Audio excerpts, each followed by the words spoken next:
পরিস্থিতি আজকে পশ্চিমবঙ্গে, তাতে কি মনে হচ্ছে বিচার মিলবে? আশাবাদী, আমরা আশাবাদী, এই জন্যই তো এত লড়ছি, এই জন্যই। ঠিক আছে, থ্যাংক ইউ। এই যে পরিস্থিতিটা পশ্চিমবঙ্গের এখন বর্তমানে চলছে আর কি, আপনার কি মনে হয় যে বিচার মিলবে? বিচার অবশ্যই মিলবে, তবে দেরি হতে পারে।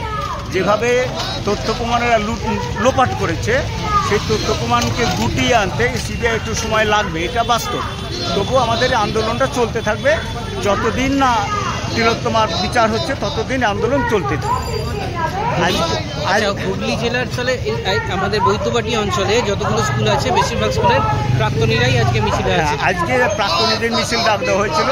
বৈদ্যবাটি অঞ্চলের যত স্কুল আছে, সুবর্ণ স্কুল, চার্চ স্কুল, বৈদ্যবাটি বনমালী মুখার্জি ইনস্টিটিউশন, রাজাবাগান, বিদ্যানিকেতন, এরকম মানসওয়ান যত স্কুল আছে সবাইকার প্রাক্তনীদের আহ্বানে আজকের এই মিছিলটা হচ্ছে।